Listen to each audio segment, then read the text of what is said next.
Outra coisa que eu queria te perguntar. A época do vestibular dos seus filhos, lá na frente, quando já existia escola, eles estavam estudando para o vestibular. É verdade que você estudou de novo com eles? Me conta um pouquinho disso. Eles não estavam propriamente no terceiro ano científico, né, que era no caso.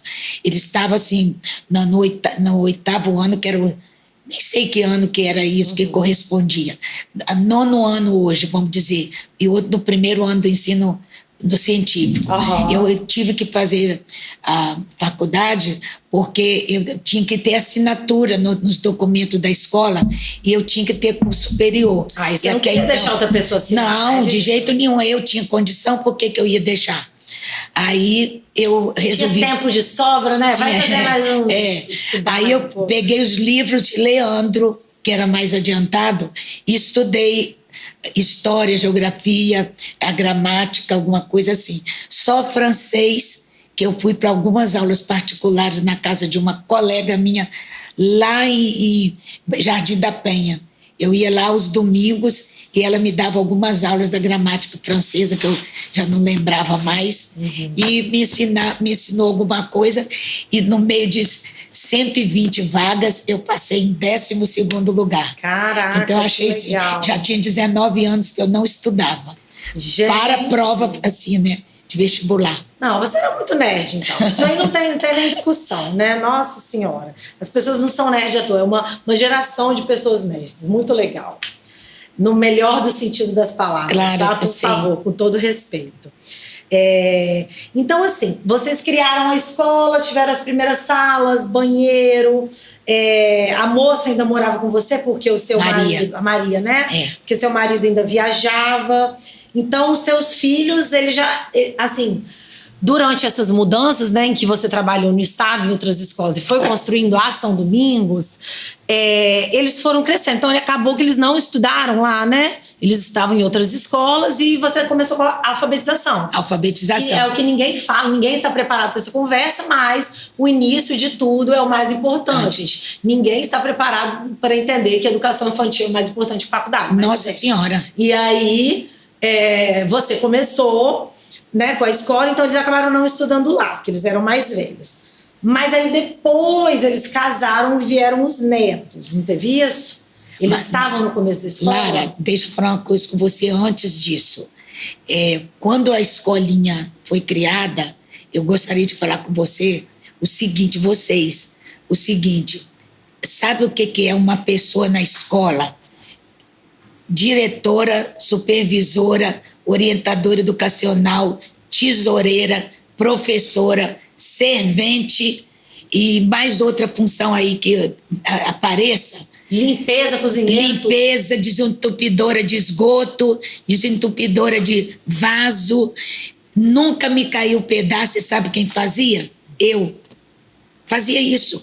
Tudo eu fazia lá na escola e dava tempo de estudar, de ser uma boa aluna na UFES. De criar filho, o marido viajando. O marido viajando, meus filhos, sábado e domingo era por conta dele, de Geraldo. Gente, a gente reclama de barriga cheia. Pois eu digo a você, essa escola aí, eu fiz muita coisa. Eu encerava corredor, comia enceradeira, encerava. E quem me ajudou muito depois disso aí foram duas pessoas que eu tenho assim, muita admiração. Rosiane e Rita. Elas me ajudaram muito no começo da escola. Rosiane limpou muita sala para mim. Rita também limpou muita sala comigo. E Maria terminava de me ajudar com as crianças, ia também, entrava na faxina comigo. A Maria que estava com a senhora na desde casa, a mamadeira de Leandro. Maria trabalhou comigo, morou comigo há quase 40 anos. Que maravilha. Quase 40 anos. Também, né? Coisa boa.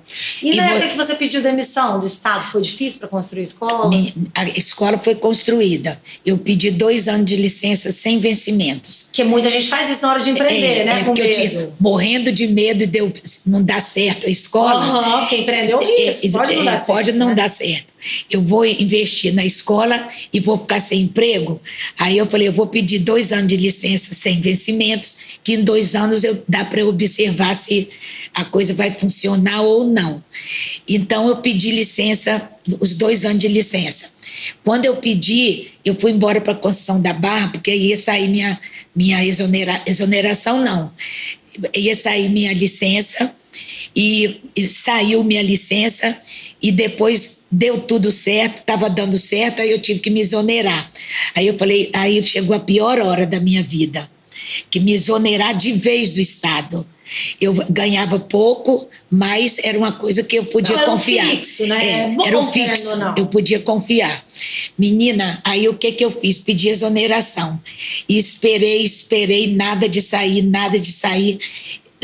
Quando chegou no final do mês de janeiro, saiu no Diário Oficial, meu cunhado, que é advogado, recebia o diário todo dia. Magá, saiu sua exoneração. Aí eu falei, como? A pedido? Aí ele falou assim, sim, a pedido. Por quê? Porque sendo a pedido, eu podia retornar se eu precisasse. Porque eles estavam com medo de perder esse também, né? Eu trabalhava no Estudo Educação, todo mundo me conhecia. E quando eu pedi a licença, aí se eu quisesse voltar, eu podia voltar, fazer concurso outra vez e entrava. Legal. E se eu fosse exonerada apenas, tinha algum motivo mais sério. Entendi. A minha exoneração. Que legal. Eles realmente davam valor à senhora, exatamente, né? Não queriam desfalcar esse quadro de professores. Super legal. Agora eu quero saber de outra fase lá na frente, né? A escola começou a caminhar lá, né, nos anos 80, 90, os seus filhos, Evandro e Leandro, foram crescendo. Eles seguiram que profissão? Eles foram engenheiros, né? Os dois fizeram engenharia elétrica. Bacana. E Leandro também fez o curso de pedagogia, que tem um detalhe à parte. Mas você falava para eles fazerem pedagogia? Não. Falou, Evandro e Leandro fizeram engenharia. E trabalharam durante, acho que uns 8 anos na engenharia. Bacana. Ele é engenharia, era a firma deles. É ainda. Ele é engenharia. Então, aí foi construída a unidade 2. E começou a ter muito trabalho para mim. Aí eu deixei a regência de classe e eu fui sendo a diretora de uma e outra unidade. Mas sabe o que é muita coisa e você perceber que você não vai dar conta? Aí eu falei, isso não vai dar conta, não vai ser a escola dos meus sonhos. Alguma coisa vai ficar desfalcada. Vai dar errado. Vai dar errado. Preciso tomar uma E os dois meninos já estavam, vamos dizer assim, senhores de si, trabalhando, responsáveis na profissão. Já eram casados ou não?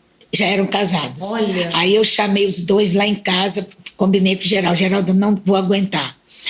Porque ou eu chamo uma pessoa de fora, ou meus filhos têm que, um deles, tomar conta da escola. Mas é legal a gente priorizar, né? Lógico, a família. E eu tinha certeza absoluta que quem ia assumir era Evandro. Que Evandro é meio político, assim, mais amigo, mais colega, e mais brincalhão. Era mais para a escola. Então eu chamei os dois, sentaram na poltrona, aí eu rezei lá com eles o que eu tinha vontade. Falei assim, agora vocês vão ver, ou eu ponho alguém de fora, ou um de vocês vem ajudar. E eles imaginaram que a conversa era sobre isso? Porque você estava tão nervosa, rezando, eles casados, às vezes acharam até que era outra coisa, uma doença. Não, o Geraldo chamava de vez em quando lá em casa. Entendi. Mas então, quando eu falei, aí Leandro falou, mamãe, eu vou. Evandro fica, Evandro gosta de engenharia, eu vou. Quase eu morri, porque eu pensava que era Evandro, que Leandro eu achava muito sério, muito formal, eu achava que ele não ia dar certo, mas como ele se ofereceu, e Evandro, não, mamãe, eu gosto da engenharia, Leandro fica. Gente, eu acho o Leandro tão alegre. Agora. Mas a vida vai mudando, vai mudando, também, né? Então, olha só, quando Leandro aceitou, eu falei assim, meu filho, mas tem uma coisa também, junto com isso, ou você aceitar, você é engenheiro, mexe com fio, com tijolo, com cimento, com pedra, e você assumindo a escola, você vai lidar com gente, com pessoas. Olha o que você tem que fazer. Você, então, tem que fazer pedagogia. Aí, menina, ele então falou, eu vou. Eu, então, escrevi uma carta. Quando ele falou que ia, e eu disse isso a ele, que ele precisava de fazer pedagogia, ele não me respondeu sim nem não. Mas tá bom, estou aceitando esse desafio. Esse desafio. Ele, então, eu falei, mas é para começar semana que vem. Semana que vem eu começo. Tudo bem. Aí eu escrevi uma carta para Fafá. Fafá já trabalhava comigo. Eu escrevi uma carta para Fafá entregando o Leandro e que ia ficar na responsabilidade dela. E eu disse a ele também, meu filho, você como diretor da escola, você tem que ser o primeiro a abrir a porta da escola, vai ser você. E o que tem que fechar a porta de noite vai ser você. No sentido, assim, dele estar presente em todos os momentos na escola. E ele concordava com isso, né? Ele concordou com isso. E é a velha história, o olho do dono é o que que engorda o gado. Então, o que ele fez? Na segunda-feira, eu já tinha escrito a carta para Fafá recebeu e, graças a Deus, seguiu o meu conselho, ajudou muito. E eu, então, Leandro começou. 6h, 6h30 estava lá, 7h30 da noite saía, e eu feliz da vida, o pai também, e Evandro feliz também, todo mundo. No mês, quando chegou no mês lá, junho ou julho, Fafá mandou um telefonema para mim. Magá, o que aconteceu que Leandro não veio? Já são 11 horas e ele não chegou na escola. Aí eu falei, meu Deus, quer ver que Leandro não aguentou, porque não é fácil não, tá, Lara? Um serviço como o nosso não é fácil. Você tem que gostar, se dedicar. Aí, você já estava achando, né? Eu pensei que ele tivesse desistido, e eu falei, Fafá, meu Deus. Aí eu pedi tanto a Deus para ele não desistir. Quando chegou de tarde, Fafá me ligou, Magalhães chegou, tá aqui, alegre, fagueiro, trabalhando. Como se nada tivesse acontecido. Nada tivesse acontecido, nem nada, não falou nada. Aí eu falei, graças a Deus voltou.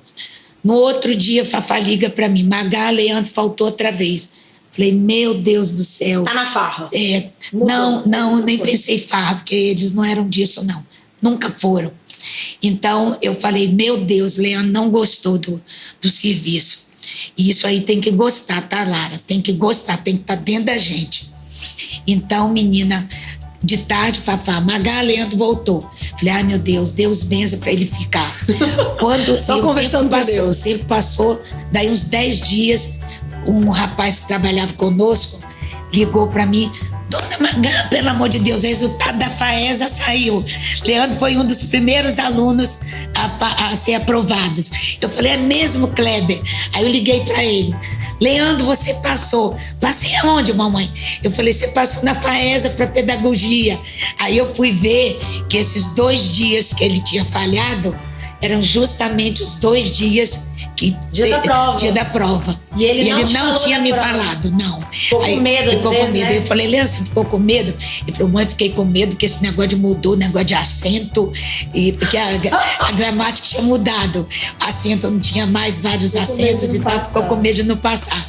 E quando acaba, ele foi um dos primeiros classificados, graças à matemática, física, que ele matou nessas provas. Gente, que legal.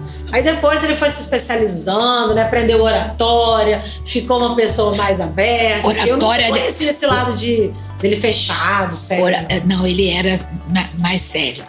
Não sei na rua, mas lá dentro de casa ele era bem, assim, estudiosíssimo e bem rigoroso. Não podia ligar rádio, som, nada dentro de casa para ele estudar. E ele... Então, mas você falou sobre que não sabia que ele era... Eu não sabia, porque eu só vejo ele... expansivo. Mas ele tornou-se a pedagogia quando ele começou a estudar psicologia, filosofia, sociologia. Aí ele foi se adequando aos tipos de pessoas. Bacana. E ele se dá bem à beça lá com os meninos. Os meninos, pelo que eu vejo, eles adoram Leandro.